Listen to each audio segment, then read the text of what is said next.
Hey, everybody, welcome to Overserved Podcast, the podcast for those who serve, those who have served, and those who have been served, which is pretty much everybody. I think Everyone, I want to everybody's thank you for your service, by the way. exactly. Usually we do this Appreciate for it. veterans, but Yeah, I want to thank, the bartenders and right, the waiters and the exactly. waitresses. Yeah. That's my dog whining down there.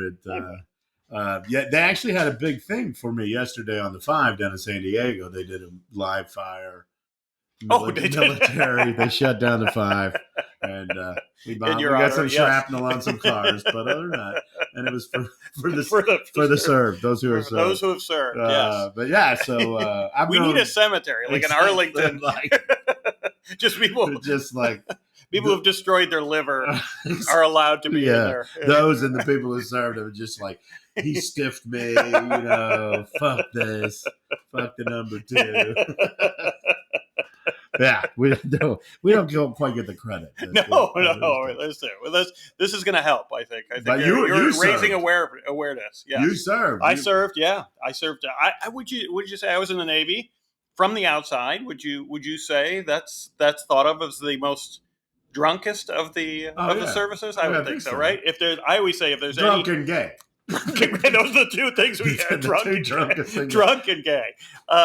Which, two good things, right? I mean, the whole characterization is Popeye. And then, did you see the movie? What's the one that was supposed to be about Scientology?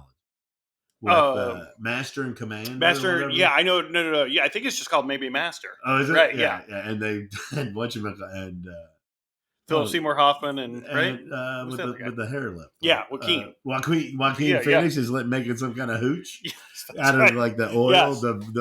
And somebody told me that they actually had that. They were in Vietnam or something. Some guy actually did that. They were drinking that stuff. Oh wow! Yeah, that's great. So anyway, recruiting was high. I always say anytime you see until maybe Officer and Gentleman. Prior to that, any sailor in any movie is always just background drunk. It's just a drunk in the background, passed out, very often just like laying in a gutter with the bell very bottoms. Much like your overserved there you logo go. there. The merch. You get the merch. Yes, yeah. You're on episode number 3, and I've already got merch. I'm wearing merch. You got to start with merch. That's how you get the word out. Yeah. So anyway, but how long have we known each other now? It's got to be 20 years, right? 20 no, more than 20 years. 23, 24, right? We met out on the road. Yeah. And then had some fun road times, and then ended up both living here in LA. Yeah, great. So and you have been in the service industry. Yes, I've been. I was a bartender after getting out of the Navy. I don't know if you know this, but if I've told you this before, my family was in the bar business in Chicago. That's what it is. So my dad lived. It was one of those. He was the youngest. He had brothers that were anywhere from 10 to 20 years older than him. Big family. But they lived above a bar that they owned and worked. And then the brothers, once they were in their 20s, had bars throughout the rest of the city that they lived in. So my dad would often, by his friends, playing football, be just thrown into the bar drunk, and there you go, they would leave him there. But they lived above it, and so when I got out of the Navy, my dad was bartending out in the suburbs. His so there's kind of a now. Hold on, suburbs. Where did you grow up in Chicago? Yeah, Hanover Park, Illinois. Okay. I was born in the city, and then we moved out pretty quickly to the suburbs. And so there was a place called Hanover Tap. Was the bar, and that's my parents were married at that point, but then split up because my dad hung out at this bar called the Hanover Tap so much, and it was affectionately known as Hangover Tap, or the Hangover Park was the name of our town to others, and so I as a kid grew up in the bar, would be in the bar. I have stories about it now, like you and I have talked about it. It's not like, I know you some people bring their kids in for lunch or whatever, that kind of thing. But I mean, I was there for hours in the corner, just kind of like we got so many stories about it that they're very funny. But when I got out of the Navy, my dad was working at this place that he had been a regular at. He was actually dating the woman who bought the bar. Miss Hanover. Exactly. He was smart. Just start. Look, I live here already. Might as well start getting sex here as well, right? So he was working the morning shift, which is, so some people, depending on where they live, they're always surprised about this. This is that in Chicago, the bars would close at 4, and then you could open back up at 6. 6 a.m. 6 a.m. So the second shift people would come in. Right. So when I got out, my dad goes, "Hey, why don't you come learn to bartend, and then you could do it at college when you go away to college," which is what I ended up doing. But I worked the morning shift with him, and that's how I first learned. That's a crew. The morning shift. The morning shift. So it was all these pipe fitters, exactly. Overnight factory shift. Workers, everything. I think there's still a place. There's a place in El Segundo that does that, and it's all the guys from the refinery come over at 6 a.m. That's their happy hour. It was exactly it was their after hour drink, and probably more so even than the evening. It was just the regular, you know what I mean, that you could count on. That he's going to be walking in that door in T-minus 30 seconds, that kind of thing. Exactly. So he'll have a cigarette. You have the drink up there for him already. That kind cigarette, of thing. Man. Yeah. This place was the place where I learned. Was is a dive bar. It was beer, whiskey, that kind of thing. Now this is the 90s. Now this is one of my favorite stories from my dad. Just to tell you what kind of you would have loved him, what kind of guy he was. So, they had taps. I think it was 75 cents for a draft. Nice. It was crazy. Whatever beer they would, hard-boiled eggs in the giant thing. Pickled eggs, too. Pickled eggs. Slim Jims. They could make you a pizza. You could get beer to go to. All this kind of stuff. That's the kind of place it was. So I always laugh whenever I see it now and I'm at a bar and someone orders an old-fashioned, because they were out of fashion in the 90s. Right, no one was ordering it. Really, over the past 15, 20 years of making this comeback. And I love them. But I was sitting, so my dad had showed me all the stuff, and I was studying, reading these bar books, and all the, memorizing the cocktails and stuff like that. And so this was, I think I did it for the summer before I went away to college. So 2-3 months I worked with him, and some guy comes in one day, and he sits at the far end of the bar, and I walk down, I'd never seen him before, and the guy goes, he sits down, he's a big burly guy, he's like, "I have an old fashioned." I was like, "Okay," and I walk back down to my dad. I go, "Hey, Dad, I remember the ingredients, but I remember it's pretty intense. You gotta crush something. It's bitter. I'd done nothing like this at this point on this morning shift kind of thing." And my dad, but it's like, "I got it. Just sit down." And so I trade places with him. I'm like, "You sure? I'll attempt to." No, I got it. So I'm like, "All right, I guess I should watch him." And he just walks down and he opens the thing. And he grabs a bottle of beer and he grabs a whiskey and he puts them both up on the front of the guy and he goes, "That's as old fashioned as we get." That's perfect. I will say, the guy smacked on the table, laughed, and he goes, "All right, give me the shot." That kind of thing. He was up for it. Yeah. That's perfect, man. It was so funny. I refused to serve. Somebody came in at like midnight. Yeah. It was, we were kind of busy. He goes, "I have a Bloody Mary." I know you won't. He goes, "What?" He goes, "I go, man, it's 12 o'clock. I go, I'm not making you a Bloody Mary. I'll give you tomato juice, and a shot." But because you make a good Bloody Mary. Yeah. Right? I mean, it's kind of pride ourselves on it. Exactly. But I mean, after 2 o'clock in the afternoon, and that's if it's a weekend. Right. Yes. I mean, it's ridiculous. Yeah. It's just like, "I want this. I don't care what you want." It's so funny you bring this up, because maybe my biggest, regret's not the right word, but like, I will say it keeps me up sometimes at night. I feel bad from all my bartending days. So I worked I move away. I go to college. I worked at this place called the Stadium Club. It was right next to the stadium at the college, Northern Illinois University. And so we just get a lot of people for the games and stuff. That's when it was busy. Yeah. The other nights, the MAC. Yeah. My buddy was the MAC Defensive Player of the Year. Oh, really? Yeah, under their old famous coach. Yeah. I forgot who it was. Well, they had a couple. Who's the guy that just Corso was their coach for a while? Lee Corso? Yeah, he was coach of the move. No, this guy was different. His name's Mike Turner. He was Chicago guy. Yeah, he was MAC Defensive Player of the Year. Got drafted, and he played for the Chicago Fire. Yeah. For one season or something. Now he's out here. That's awesome. Yeah. Great guy. Anyway. So cool. Yeah, I love the Mac. So anyways, I did that for a few months, and then just they didn't have great owners, where it was one of those, like, each time you went, there was less stock, and stuff like that. And they were like, "Hey, can we pay you next week, your stuff. There was a lot of that, but it was, I was so happy to be out of the Navy and in bartending. It was great. I still loved it. And, my favorite thing still about the service industry that I don't feel in comedy or any other job I've had. I always had cash. Oh yeah, man! I always had cash. There was no. I didn't go to an ATM until 2017. I think. Right. I just always had cash on me, and I loved it. And so this place, it was obviously going to go under, but so I had all my tips and stuff. But one place I remember once I was after a ball game, and some regulars came in. No, there weren't any regulars. It was just a guy came in, and he goes, "Hey, I'll take a Miller genuine draft." And I, opened the thing. I was like, "Oh yeah, we don't have that." He's like, "All right, you got a High Life?" No, we're out of that. And he did. This is one of my favorite things. It's so funny. He looks around the place and he goes, "This would be a great place to open a bar." And I was like, it's kind of an asshole, but it was a great line. Know what? Just a great line. There's something good about the bar asshole. Exactly. You got to have a bar asshole. Man, you're not an asshole. Exactly. You got to have and you got to fire it back. Little dig. Yeah, exactly. But then you got to let them know sometimes. Right. You got to go asshole went a little too far. Too far. Exactly. Come on, man. Too far. Man, when I first started working at OB's, I walked in and Steve had told him I was a comic. Yeah. Well, of course. You don't look that funny. Yeah. Yeah. Of course. Right. And I poured like a beer with this much foam in. Quite a lot of head there. I'm like, of course, that's like a big target on you, right? Yeah. You're a comic, and you're going to be the guy we're all talking to behind the bar.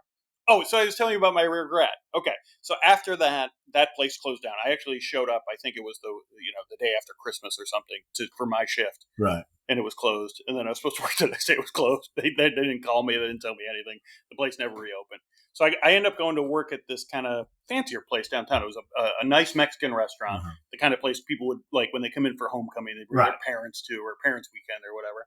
And attached to that was a really nice bar lounge. Everyone wore white shirts and it was a little step up. It was still little college town, but it was nicer. So I got a job there, and but we would serve both the lounge and then all the drinks for the restaurant. So lots of margaritas, lots of all that kind of stuff. So it was one night we were just jam packed. I think it was either homecoming or parents' week, something that was just nuts. Like 7 people deep at the bar, 3 guys trying to work it. You're crammed in, you're sweating. That's when it's good though. No, it's love. I love it. And I watched so many Bulls games. The playoffs in the '90s. There doing that job. It was great.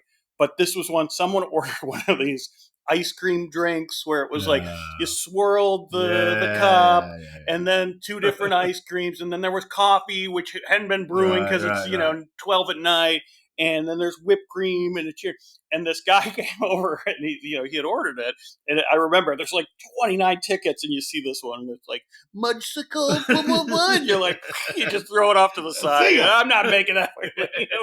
And so I do it and make all the other stuff, and the guy comes by after like 15 minutes. He's like, I don't see my Mudsicle. We're not fucking making that. They're gonna come bartenders.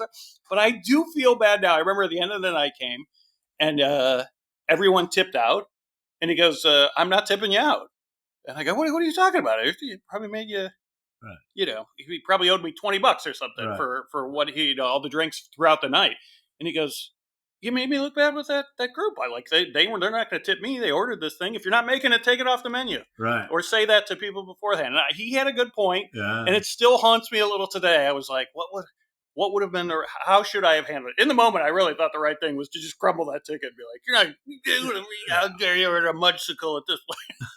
I don't even know what's so much. Well, some people have that regret, and some people have the Bay Pigs. Yes.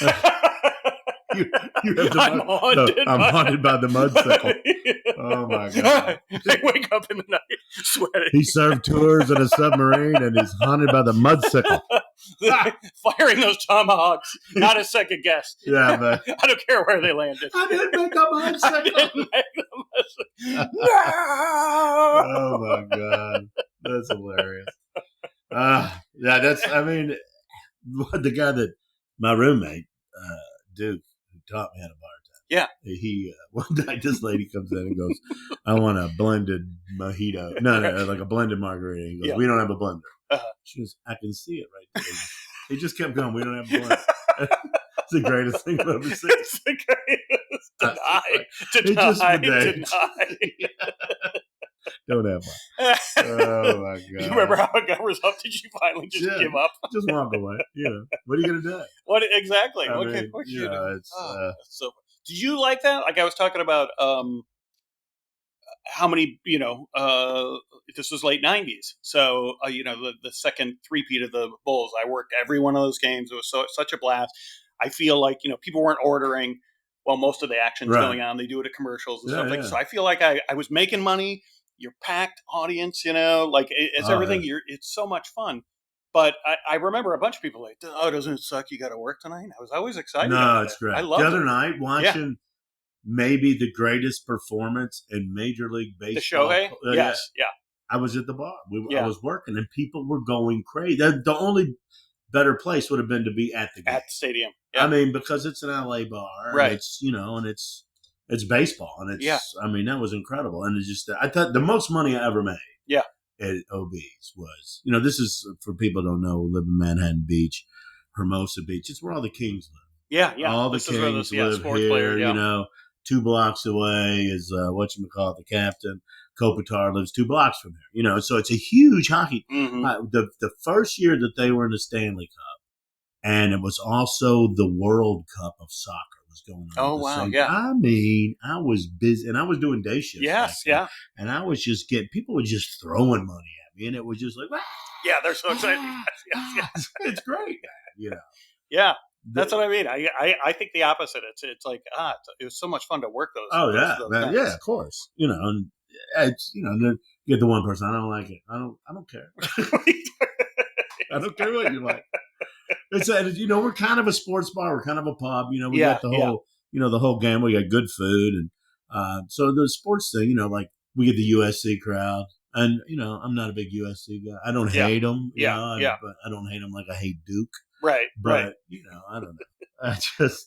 And one night they were playing somebody. I can't remember who they were playing. Yeah. And it was just like, he comes up and goes, are we going to put the sound on the game? I go, dude, Auburn and Alabama are playing. I think Tennessee and Florida are playing. Penn State and somebody, Michigan and Michigan State. And y'all are playing like Fresno State, man. He goes, are we in Manhattan Beach? And I just snapped. I go, right now you're in Lawrence, man, goddammit. And I make the decisions. And my buddy Sully got me a sign because he was there. Yeah. He got me a sign, a Manhattan Beach street sign that says Lawrence, man. You're in Lawrence. Yeah, man. That's what I mean. Those memories of those. I remember. This friend of mine. He's from Kentucky as well. His name's Tim, and he's a big Kentucky fan. So he would come in, and they were having a nice run in the 90s. But I remember it was one, I think they lost. I want to say it was Arizona. They lost the championship to. And he came in, and it seemed like everyone else in the bar was packed, was rooting Arizona except him. But Kentucky was winning for the first 3 quarters. So he is a drunk or crazy redneck Kentucky. So he's running around like pointing fingers, pew pew, through the whole game. And then at the end, right, this is the last 10 seconds. It was obvious they're going to lose. I remember just looking at my best buddy across the bar, and he's like this in his hand, and there's 50 people around him with their fingers. Pew, pew. He's just miserable.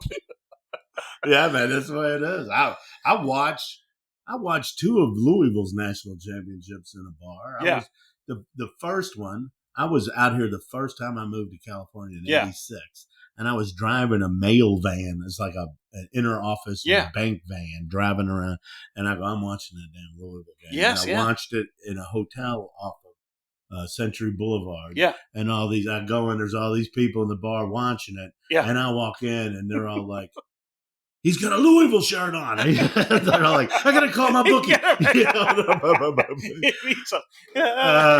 it was like, it was great. I didn't know any of those people, so but we were there, and then I was working at OB's when we won the Patino.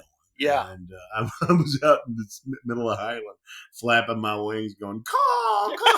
Because this idiot, my best friend in the world, Randy Ransel, started doing this thing where he goes, call.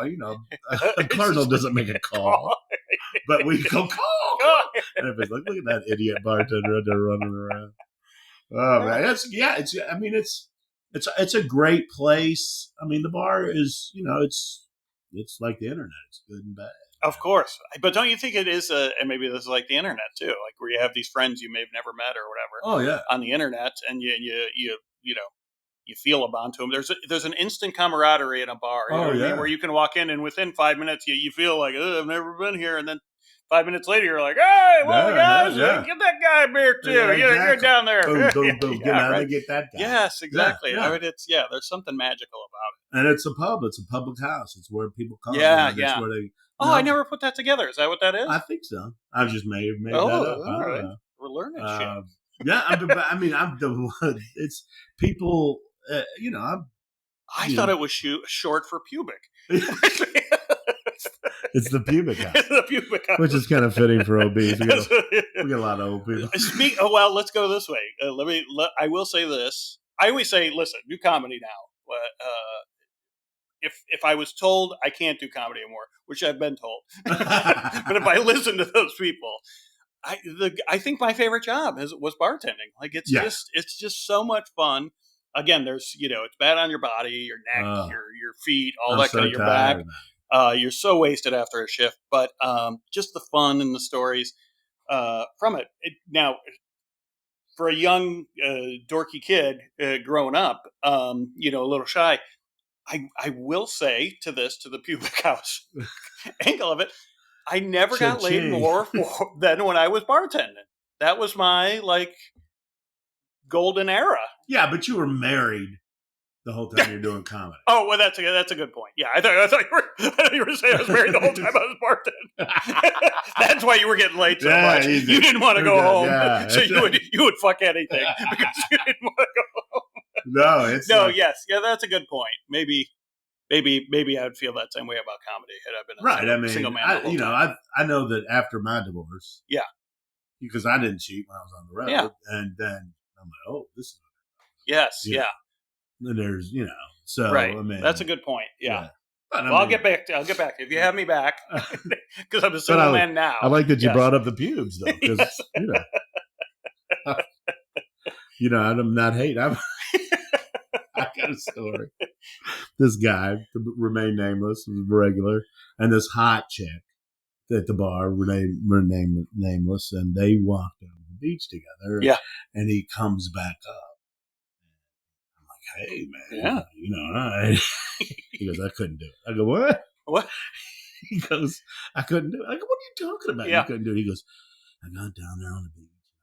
And I pulled her panties off, and she had a big mound of pubes, and I couldn't do it. I'm like, what? Are you hot? How old was he? She's hot. I don't know. I was like 30 at the time. So he's grown up after. Like we grew up in the 70s, so we've bridged both. I go, you don't know what you're doing. I go, yeah. Get back down there. What are you doing? You're putting us all in a bad name. Get your ass down there. And he was just like, it just grossed me out. I'm like, oh, what the God. I kind of like it. It's crazy. I miss it. You miss it? Yeah, I think so. I will say it's a little alarming when there's nothing. You know what I mean? Like I don't know that I love the full out of there where there's a stray one halfway down the thigh. Kind of thing. Like I don't need that, but it is nicely kept up. And listen, I'm not, for my own. I do whatever upkeep I can. So any woman out there that's like, I'm equally as bad. But I mean, I don't care. I like the cotton panties to look like it's Jiffy Pop. Oh yeah. The mound. You can make a good point. It's like something's in there. You got right. It's like it's an old thing. It's true. But it was like a weird girl. Hopefully, it's not doing the Jiffy Pop. We got a problem. Well, there's something there. Is it gonna be great? We need some monostat,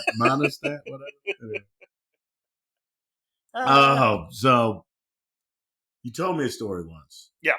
That I love about. Is it the regular one? Yeah, okay, yeah. This is one of my. Because let me preface this. Yeah. Is that I'm 10 years older than you? Yeah, I'm 55.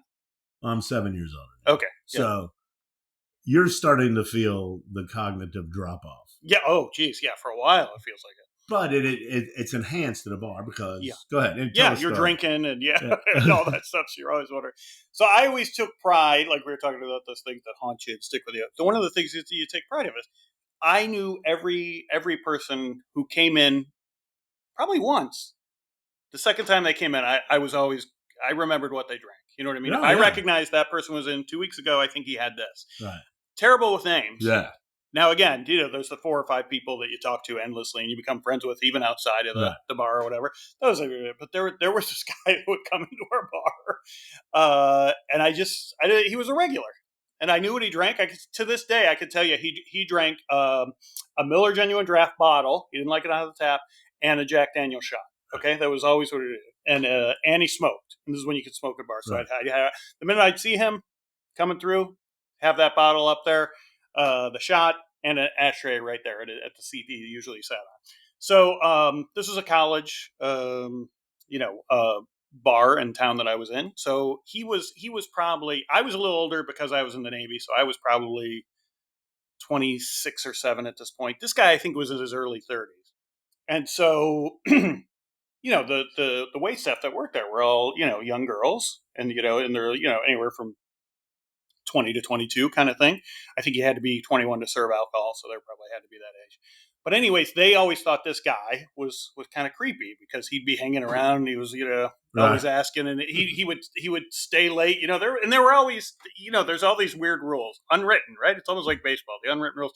There's certain regulars that they're allowed to stay a little late then you're like, after the closing, but there's other guys that, you're a regular too, but those rules aren't for you. So this guy would always stay, and he'd always be saying to the waitress, "Where's the after party tonight? Where's everyone going?" So I will say, this guy and we had, as a bartender, we had great conversations, some really good, deep, meaningful stuff. Right. Yeah. But the wait staff girls, they didn't like him for some reason, right? And so one day, this is an ongoing thing. It goes for a couple months. I couldn't remember the guy's name. It didn't matter though. He would come in, just like I said, I'd have his drink and we'd start talking and blah, blah, blah. That's it. Didn't need to know his name. I don't know why, but I started getting the feeling, bartenders, you get a little sixth sense or just a human sense that it was bothering him that I was not ever saying his name.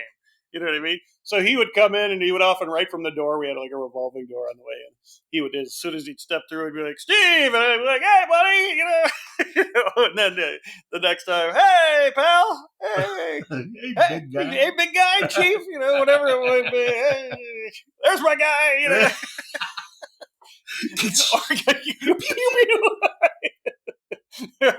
Or just something else like, how you been? Or you got your drink over here? Or you act busy or something.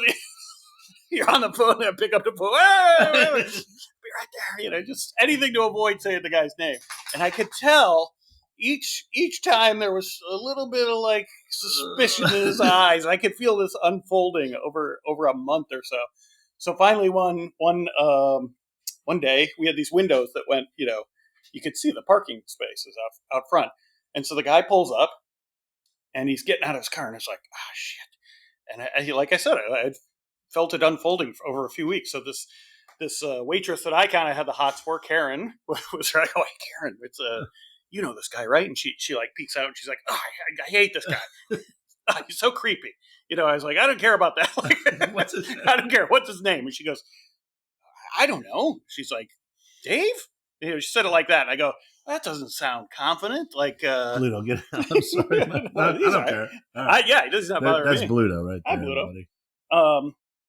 It wasn't Bluto. I remember that. That was the other thing. So she goes, "Dave?" And I go, "Well, you sound like you're guessing." And she's like, "I kind of am." I go, "Well, how confident are you?" And she goes, 50-50. I go, get the fuck out of here. It's not helping.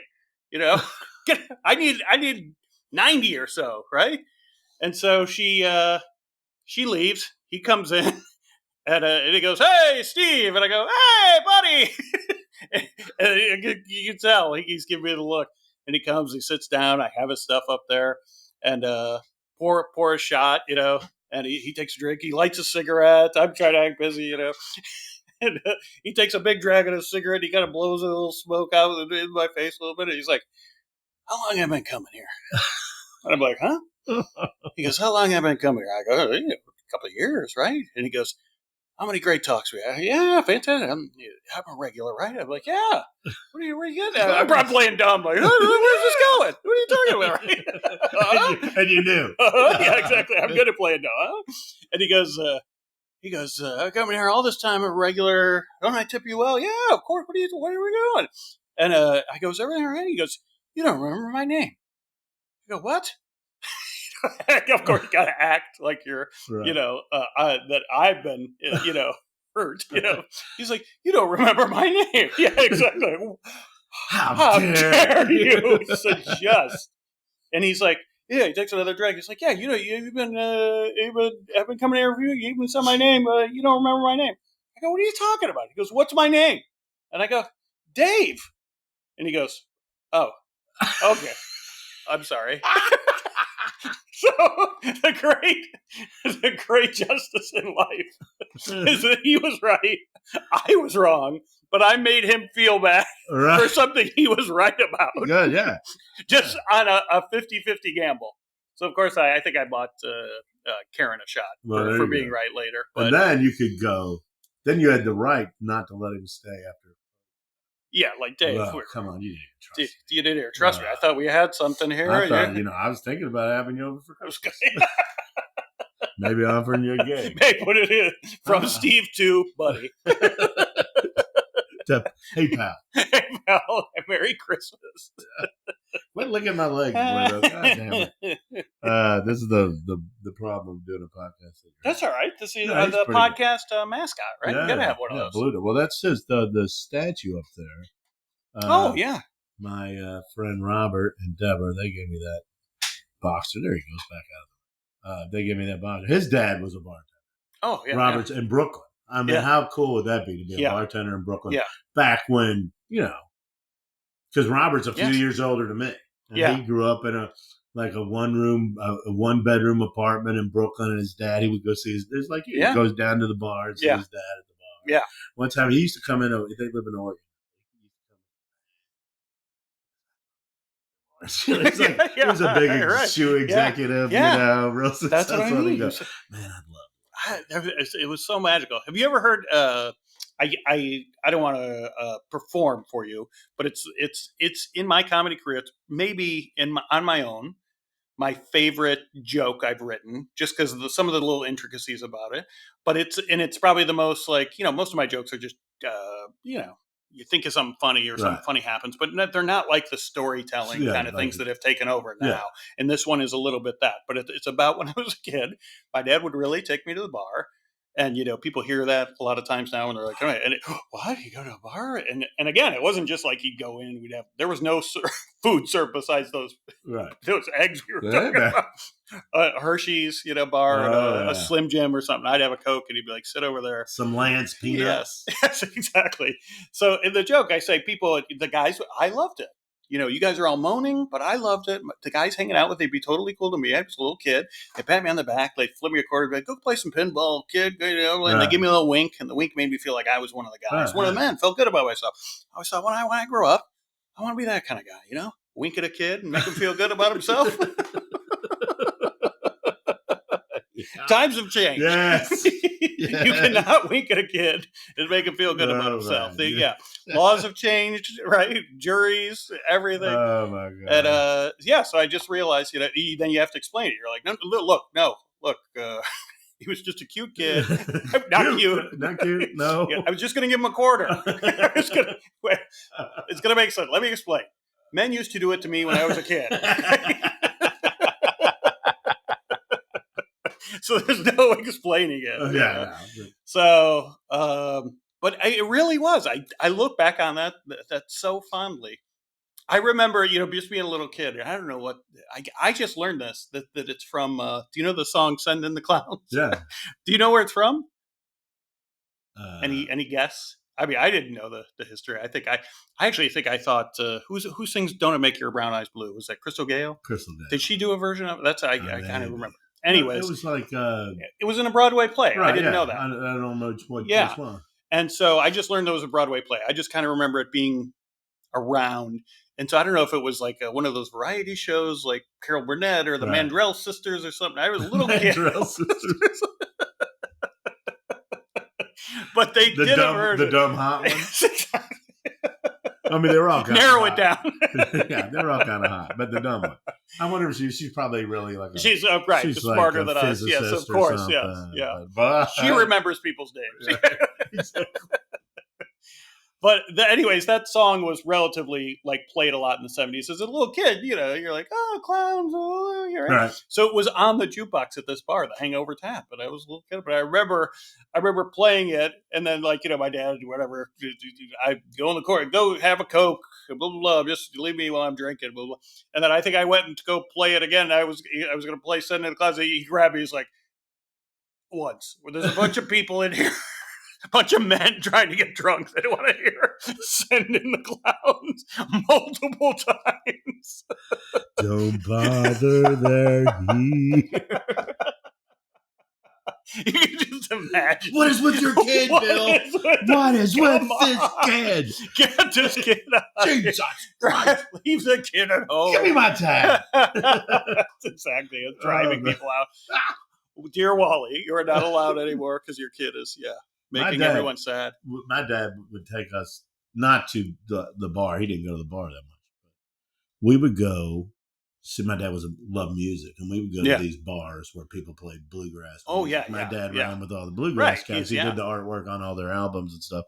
And so we would go sit, and everybody would be drinking beer, and we would have like this one place called the Storefront Congregation, and they had cheese and crackers and beer. Yeah. And we would have Cokes, and they made homemade peanut butter. And we would sit there at the bar and listen to music, and my dad would be drinking. My mom would be drinking. My mom didn't drink. My mom's the kind of person who would have one whiskey sour and then go, I'm getting too relaxed. Give me a coffee.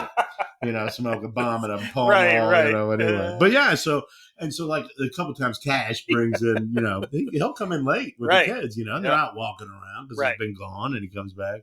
And like I've had people, wow, these guys, I go, man, I go to also a restaurant, sorry you can't yell pussy at the top of your lungs around them, but I mean, they're a comics kid. They've probably they've heard it. They've heard it, but I think it's I've served plenty of people. We had servers that used to be kids who sat in the bar. Who were in the bar and now they're servers, And the back, one of the greatest things that Steve ever did, because he had a son that was my daughter's age. That's how I know how I knew Steve, the owner of the bar. In the back TV, underneath it, he had a speaker put in that you could adjust it. And so you played cartoons on TV6. So there was times when I had custody. Yeah. I'd be back from the road because when I first started off, I was doing the road and comedy. Dublin. And Hadley would come in and sit at the back and watch cartoons and have pancakes and stuff. And I'd be day shifted, and people knew her. Like Matt Green went to there was some really expensive store next door. It's Manhattan Beach. And he bought her this pillow. This probably a $70 pillow because this may make you more comfortable. Yeah, get you. Oh, that's like cute. Yeah. So I don't want to. I don't think you want a kid at a rave. Yeah. Well, there's something, like I said, for me, there's something romantic about it. Yeah, it's that. Well, in Chicago's like Louisville, like every Catholic parish had like 2 or 3 bars, and you just, you would walk past them, and just say, "Oh, look, there's Mr. Mr. Purrier's in there, right? Exactly, Mr. Purrier, Look, the cop, the mailman, they're all there. It was like a play set, And then you get to LA. But the first time I came to LA, everybody drank in like restaurants. Yes, it's a different. Yeah, that's it. Obese is one of those. It is nice. It's a nice feel again. Even now, right? We do a comedy show across the street, and then people go over to your place because it is kind of a more. Yeah, there's Ercles and there's Obese and there's a couple in El Segundo, and I guess but it feels like because when you're in LA, it's such a big place that what you see is the Green Onion or whatever. Right. Yeah. But there's places like the Frolic Room. Or whatever, some great bars. In LA. But you're right. There's a lot that just kind of feel a bit of it. Vapid. A bit more. Yeah. So, did you drink kind of good international Navy drinking stories?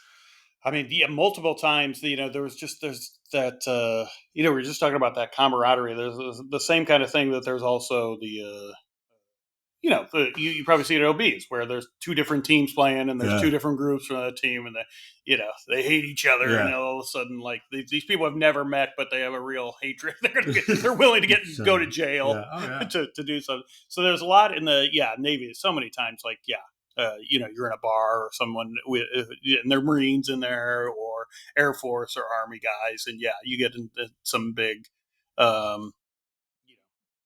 ruckus. And our whole thing was they started in the service right when I was in, where any event, if you got in trouble for anything and there was the guy next to you was drinking, you're not even drinking. It became an alcohol related incident. So then it was all of a sudden like a much bigger thing. Oh, yeah. So everyone started to go to be on their best behavior and that kind of thing. So it all of a sudden got not as fun. But there's so many, like stupid fights and to your point about the gay thing. I remember one time I was just at a bar with my best buddy and both of us straight, I swear to God.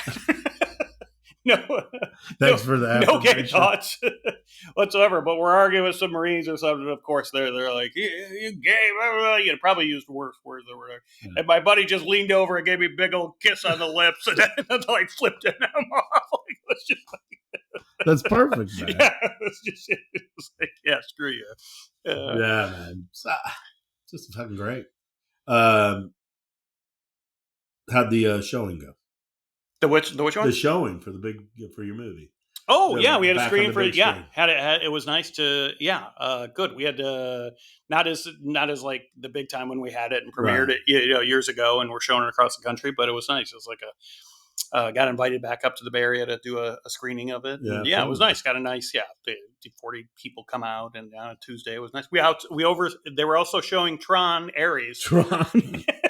And we outsold Tron Ares. There you go. Well, you should do we felt good at that. You should do a Tron version of Dying to Do Letterman, where you're like covered in neon. Covered in neon. I would love that. I always think, I'm a big movie guy. I love movies. You too, right? Yeah. We talk movies a lot. There's movies where they remake them or whatever. There's a new Spider-Man every 3 years, or Hulk or whatever. You're just like, why are they redoing this? The one excuse I'll give is I think Tron is the one movie franchise where it's ripe. Oh, yeah. Because I still don't think they've gotten it right. They haven't done it well once. I haven't seen it. I haven't seen. I was an usher at the AMC in Bowling Green, Kentucky when the original came out, and I was just like, it looks like this visually could be cool. Right? And how did they do that? Yes. But, no, you would never watch that movie again. But it's visually stunning. And I remember when the one came out, I don't know what it is now, 15 years ago? Whenever the sequel came out, it was way too long for a sequel. But that one, same thing. It should have starred Jack Black. Yeah. No, I have no idea who was in it. I don't know. I remember the hot chick from House. Well, who's from House? House from the Olivia. She was married to Ted Lasso for a while. You know what I'm talking about? Oh, yeah. Olivia Wilde? Olivia Wilde? That's her name. Yeah, she was in it. She looked good in that Tron uniform. Or, anyways, again, visually stunning, but no story, no nothing. And I think this is what I'm hearing about this new one, same thing. But I think it's one of those, like, if you got some talent behind it, like, just get any little story. It's one they should remake because they haven't got it right in the first place. But how do you get trapped at a computer? It's so funny you say this. Because I'm flying home last night. And again, to your point about the first one, what you're watching is, as an usher watching. Someone kitty corner for me is watching the second one. So I keep peeking over because it does have Olivia Wilde in it. You know what I mean? Yeah. And so I'm watching it, and then it just hits me. I was like, there's some guy all in white, and Jeff Bridges shows up in it. Oh, really? Yes, yeah. Who else was in the first one? Jeff Bridges. Do you remember? I had to look it up. I was like, who was Tron? Because he's not Tron. Right. He's the guy who gets sucked into the game. It's a great. What are the great names of all? This is so funny. I forgot to tell you this story. When I first moved to California, then my sister was living in Pleasanton. And so I moved out to the Bay Area to see her kids grow up because I knew I wasn't going to have kids. And within 2 months, they moved back to Chicago. So I had moved all the way out there. And that's when I started comedy because I was out there by myself. Right. But I worked at this place called Alex's 49er, which was in this sketchy neighborhood. I want to say it was just North San Jose or maybe Santa Clara-ish. Really bad neighborhood, strip club across the street. You had to get escorted out at the end of the night by this guy that showed up just in the last hour, and he had a gun. Right. And he would walk you to your car, and he would take the money and stuff like that. And there were these people in there. I mean, it was a really seedy thing. I think I was the only guy that worked there. It was all of these kind of, young hot women that smoked, but they were kind of, edgy. They were 32 and went, "How you doing? You're kind of sexy." But this place was dangerous. What was your question? Because that's who was in Trump? Oh, so this guy used to say it about me. He used to call me this when I'd be behind the bar. He's like, "You know who you look like?" He was this Mexican. He was very funny. "You know who you look like?" It's one of the great actor names of all time. First of all, I don't think I look like the guy. The guy's better looking than me. I would get Pee Wee Herman or like that kind of thing when I was thin. Andrew McCarthy, stuff like that. But this is the Tron was, "You know who you look like? Bruce Boxleitner." Bruce Boxleitner. Who was he? The Scarecrow and Mrs. Yes, King? Exactly. He had a movie? He was Tron. He was Tron in Tron. Who was the bad guy? I don't even remember. I just remember going, yeah, the cycles and stuff. Yeah. But where I was going with Tron, when I was watching a Kitty Corner, I started thinking, I was like, I forget are these people? Like Jeff Bridges was sucked in, but with the rest of these people, they're in at one point they're in a bar. Right. It's like a cocktail bar, but it's all Tron-y, and it was like, wait, I thought these were a computer. Like, what are they drinking? Yeah. Like you're like, yeah, I'm the email. It's been a long day. I'm getting drunk. So that's what I'm saying. They came up with this visually stunning thing, right, but no one's nailed what are we watching? What's the folklore here? That's the whole problem with fantasy and science fiction. A little, yeah. To me, I've always had well, come on. Right. Well, that's why. Although I will say this: nothing that religion has ever predicted has come true. Everything that science fiction has predicted has come true. And there's even a company called Skynet that I'm like, did we not learn anything? What are we doing? No, I just remember going, wow, that's kind of cool. But then you're just like, the Big Chill's playing next door, and they're getting ready to ride the cemetery through, the hearse scene. I'm going to hear the Rolling Stones. Right, exactly. The great opening scene. So movies. What's the best drinking movie? Oh, this is fantastic. Like about drinking, or that you would drink to or drink with? Maybe both. What's this is great. Drinking? Barfly is fantastic, right? Another round for my face. It's Bukowski, right? Yeah. Isn't it? Yeah. Barfly is fantastic. What about like Days of Wine and Roses? I did. What's to say about me? I didn't think of any of the serious, like the drinking's a problem. Yeah. Like, hey, you should watch yourself. I'm thinking of all the fun ones. I mean, I think the beer best pong. And beer pong. Isn't there a beer pong? What's the right? No, it's the guys, the Super Trooper guys. They have something beer run or something. Beer something, yeah. Oh, does that count? Does Smokey and the Bandit count? That's the great. Smuggling course. Right? That's the what I tell people. When they come to the bar, because we had a lot of people. Oh, you got Coors Banquet. Let me get a Coors Banquet. Yeah. And then we'll start talking about it. That's what the first Smokey and the Bandit. And they're like, what? I go, yeah, they were trucking illegal Coors. And they go, illegal Coors. I go, look, man, when I was a kid, I remember being on a camping trip with my dad, and my dad had Wiedemann, which was out of Cincinnati, or whatever. And we're on this camping trip. We've been in a tent with 6 kids, made out of canvas for hot in Kentucky, sweating and shit. And my dad was like, and he saw this guy, and he goes, is that Coors? Is that Coors? You got it? Yeah. He goes, wow. He goes, I tell you what. I'll give you 2 of these. And the guy big time, he goes, nah, go ahead, just have it. Oh, nice. That's a good man. So, that was the thing. It's a class. Trucking illegal. I remember it would say banquet beer. Remember how that thing? Still does, man.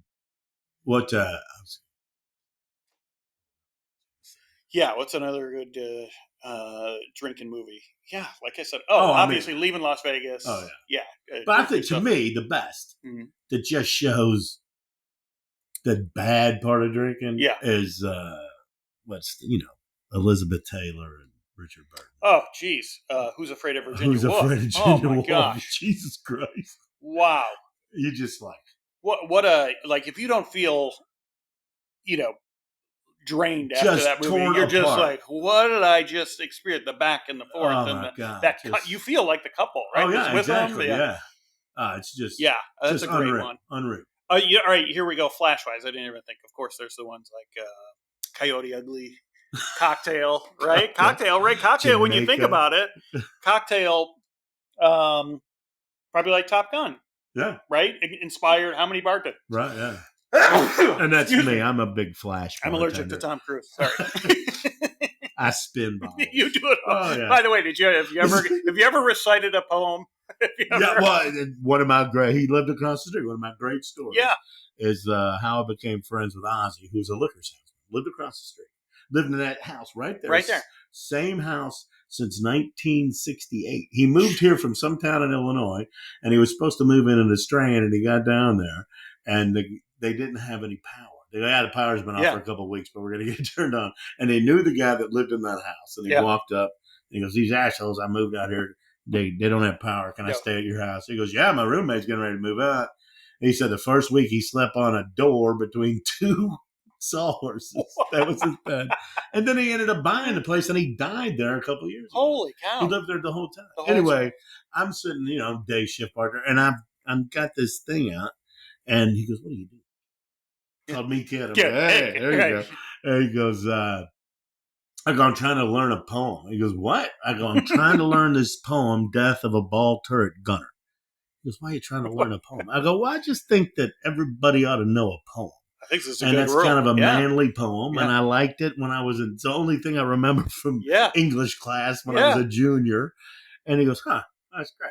And then he leaves. He comes back the next day, and he sits down, and he recites the cremation of Sam McGee from top to bottom, just like LaBarge. I'm like, He goes, "I've always known that poem." He goes, I memorized it. He goes, I agree with you completely. I went home and brushed up, and I gave it to you. And I'm like, "Well, you sure did." Damn. And I like at the bar, I get sick of rock and roll, so I'll put on Sinatra or something like that. And he loved that stuff. Yeah. And the poem. That's awesome. That is that's one of your great theories. Everyone should know a poem. Yeah. And not just a rugby limerick. No. She was from the Azores. Yeah. How many people? That's why I like limericks and rugby songs, because they travel you around the world. They take you around geography. There was somebody from Boston, Mass. His balls are made of what? Is that humanly possible? Listen, you're bringing up a great thing. Do you think this is well, maybe it's hard to tell because we're different generations of bartending a little bit. But when we did it, because most of mine was pre-internet, so that you'd have these great bar arguments. Oh, it's the best. That you couldn't now. You can just Google and it's over in a minute, right? I think I told you the story when I was on the submarine in the Navy. It was midnight, the mid-watch, the overnight watch. So almost everyone's asleep except for the people on watch, and someone, you're rigged for red, that kind of thing, and because they're putting the periscope up, and then it comes back down, and someone's like, "Turn the lights on." So I can't find it, and someone's like, "You're blind as a bat." You're like, "Goddamn, Roy Orbison." Like, "What do you mean, Roy Orbison?" It's like, "Roy Orbison, he was blind." And then someone else was like, "Roy Orbison wasn't blind. What the fuck are you talking about? He was blind. You ever see his glasses? He's blind." It was someone else. No, he wasn't. He just had big glasses. That's all it was. It was a look. And then, so there's only like 12 people awake at this point, but everyone's arguing about it. Like, someone's like, "I saw him in concert. They had to lead the fat fuck out with a cane." He's like, "No, they did." So people were arguing. So we go to sleep. I wake up. The other 100 people are arguing about it. Everyone in the boat has a thing, but it's the 90s. There's no internet. We're at sea. And you're under the water. We're under the water. So, like even the captain was chiming in. Like, this argument was pretty 50-50 about if Roy Orbison was blind or not. So there was like talk, like, do we ever like, "Hey, we need the coordinates for the mission we're on, and can you also ask someone if someone is Roy Orbison blind?" Like, what is it? I don't know why we're doing Morse code out of the sea. That was perfect. Radar found out for us. Exactly. That's what my dad did in the Army. Is it? He was in Korea. Oh my God, I'm crying. he would do that. He knew Morse code. Yeah. That's so funny. So we didn't know till we pulled back in and had to ask. Do you know? God. Do you know the answer? Yeah, of course he's not blind. He's not blind. No. But it was so funny. I mean, there were people. This is what I'm talking about the bar. Well, you were drunk on hydraulic fluid. Exactly. Right. There's not a lot of oxygen. But that's what I'm talking about. That at a bar you have that often, where there's like the heated arguments. Right, one of my favorite things to do would be like you would come in. Mm-hmm. Oh, where are you from? Well, I'm from suburb of Chicago. Oh, Illinois. I go, who's the best athlete ever out of Illinois? Oh, yeah. And they would start talking. I go, not somebody who went to the University of Illinois. Yeah. Somebody who was born there in Illinois. Yeah, he could have gone to school in Michigan. Yes, yeah. Or he never went to school. Yeah. And it was what great. A great conversation. Yes. And like this one guy from New Zealand goes, I'll tell you, there's a rugby. It was the rugby player ended up playing for the 49ers. Oh, the Australian rules guy. I can't remember. Yes. I remember this guy. And then this one guy said, this cricket guy. And I'm like, cricket? He goes, oh, he's the best. Blah, blah. You know, it's easy for me. I grew up in Kentucky. It's going to be Ali every time. Right. But, then you L.A., if you go California, a lot of people say Jackie Robinson. Yeah. Which is pretty. Yeah, was he actually born here? Yeah, he was born. I knew. UCLA, went to school here and all that stuff. So it was always a great argument. Yeah, that's a great. And that one is also just enough opinion that people can't get on the phone. Can't go. Exactly. It doesn't matter. Right. It's not. There's no definitive answer. Right. And it's always a great. It's a great one. People do that. This is great for the podcast too. Yeah. Right. Oh, that would be right. What are the great bar arguments? Yeah. Yeah. What else is it? Yeah. I always give. I'm a music snob. I like certain music, and I'm very opinionated about it, and people in the bar know about it. There's this guy named Kaiser who wants to be. His dad he wrote the book. His dad was an umpire, a major league umpire. His dad wrote the book, The Umpire Strikes Back. That was his dad. Okay. I think his name's Ron Kaiser. Yeah. Anyway, Kaiser's in there. He's always like, top 5 movies. You got to throw them all out. And every other movie, you throw in a volcano, but you can keep 5. Only get 5, and I put Rankin and Bass's Rudolph the Red-Nosed Reindeer, and he exploded. What are you talking about? That's not a movie. That's not a movie. I go, it's 90 minutes long. I go, it tells a great story. Mm-hmm. And and they goes, that's right. I didn't say it had to be the best. I just said it had to. And he gets those things going. And it's a great thing at the bar, man. Yes, people that's love what it. I'm saying. This is a great, what are the ingredients? You talk about ingredients of a cocktail. What are the ingredients of a great bar? Right, we need an asshole. Right, gotta have an asshole. You gotta have a bartender. What are the good qualities of a bartender? You gotta be a good racketeur. You gotta be good. You gotta have some patience, like you said, but also some sternness. Yeah. You and I are that way. Yeah, oh man. People often meet us and they're like, "He was the nicest guy ever." And then 2 hours later, that guy, what an asshole! He just let off on me. I didn't know he had to. Yeah. I always say I have a long fuse. It's not a short. It's a long fuse. No, when it goes off, but it's been burning for a long time. And you never know when it's going to go off. Oh yeah, that's surprise me. So I think that's a lot of bartenders, right? Yeah, of course. Because you have to be able to up it at some point if there's some shit going on. Yeah. Or big tits, which I happen to have too. Anyway. Yeah, you got to have that. You get the asshole, you get the hot chick, you get the or a couple hot chicks. Yeah, or, you know, and kind of we've got some people that. Have you ever bought your own drink? Are you really? They're just around enough. Yeah. I had a friend who, one of my best friends in the world, played professional, and these guys would come in and hang out with him. Yeah. And then when he would leave, they'd come up and order shots, and I'd be like, "Okay, that's $47, whatever." Yeah. They're like, "What? No, it's on Eric." I go, "Eric's gone." Oh, what are you talking about? Oh, well, we don't want it. I'm like, "Come on, mother." You really thought that's how it worked? I go, "I will kick your, come on. Did you not have your own money? I know what you do. You got your own money." So. That's crazy. Yeah. And then you got, we got a couple. Yeah, but those, again, part of the ingredients, right, of a bar. Yeah, those people. Yeah, a couple girls that just, did you just glom onto their tab all night and just walk out, that kind of thing. So that you get the regular that thinks they own the place. Yes. Oh my God. Yes. The rules. Like, hey. That's not how it is. Yeah. You think they have the rules. They're used to it their way. So if anything changes, I have the regular section. There's like a bench. Yeah. And they just sprawl all over. And it was the games coming up on, the last game of of the championship series, and they're all LARPing. That's a kiddie word, my mom. Quit LARPing all over the goddamn place.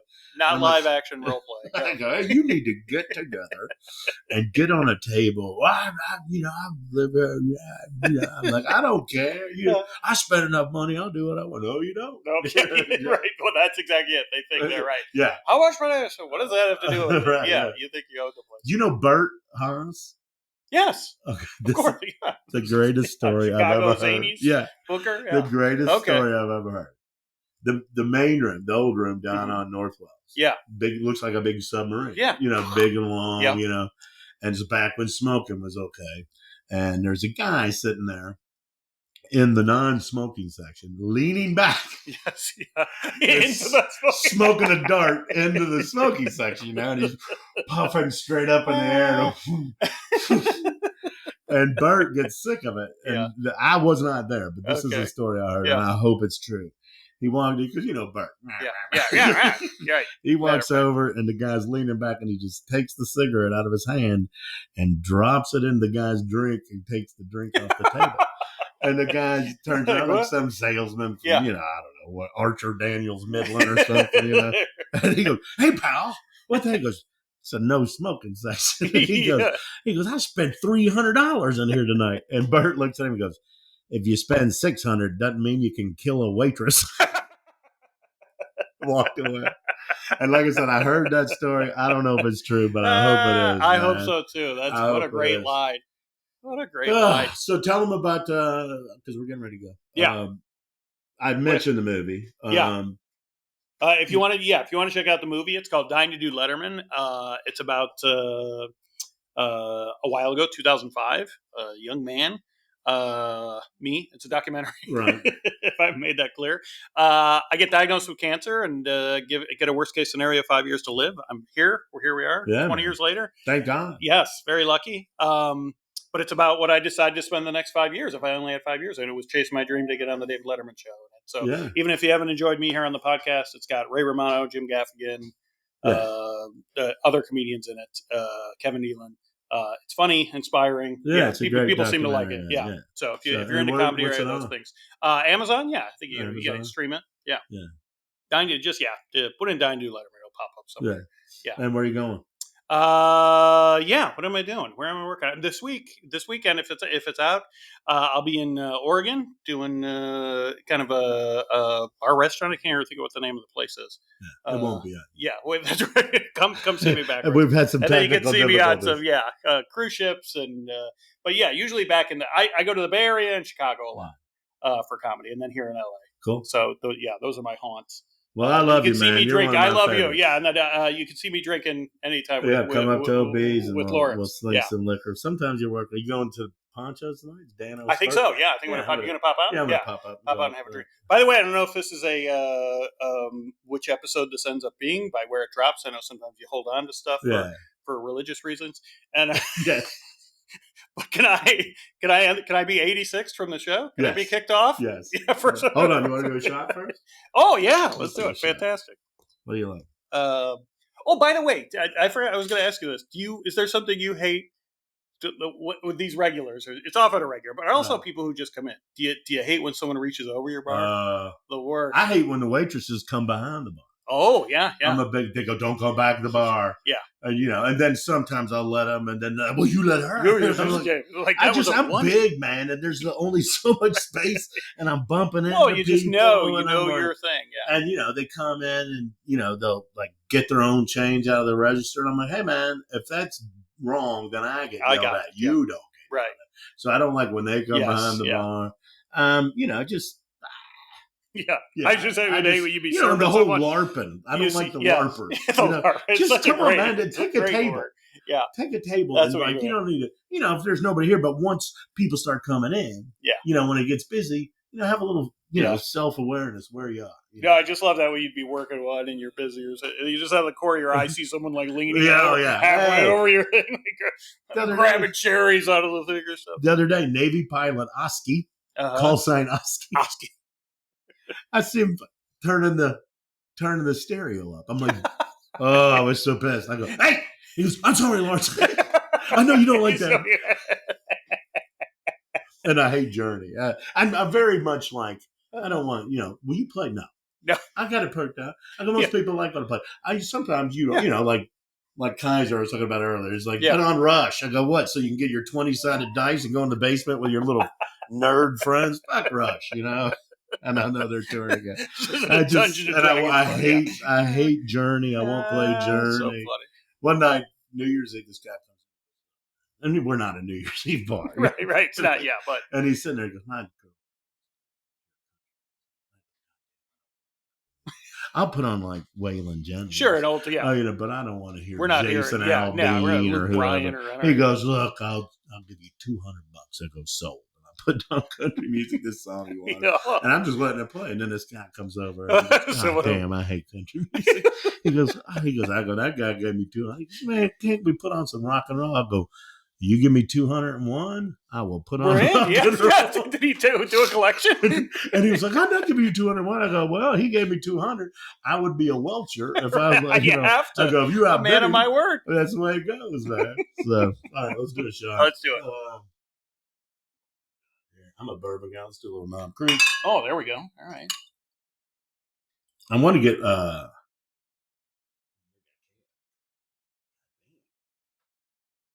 let's do the Heaven Hell. I can't get that cork. I don't know how long. This is my favorite. By the way, this is looking Heaven Hell. We would like you to sponsor. We would like you to sponsor. I know. This doesn't look good for the server thing. Hey, can I have this? We can't open that bottle. He couldn't get the cork out of it, man. I need to get another bottle of this. Yeah. A shot for the day. I'm dieting, so that's good. Yeah, there you go. Anyway, there you go. Empty. Cheers to you, man. Do you got a good toast? I always like the one. What's this? Just, I don't know. I felt bad giving you my favorite toast. You remember the movie Gardens of Stone? No, this is not from the name. It's who's in it? Oh, not Paul Newman. It's about the honor guard at the cemetery at Arlington Cemetery, and they have to go. Somebody young is like one of their first movies was in it, and somebody old. I can't remember. Was it Kevin Costner? Somebody played like the old guy. Yeah, I don't remember this. It's called Gardens of Stone, and their toast is "Here's to us." There's and those like us. There's damn few left. Ooh, I like that. Cheers. Good one. Cheers, buddy. And that was Overserved Podcast with Steve Mazan, one of my favorite people in the world. Very funny. Check out Dying to Do. Do we hear some Journey?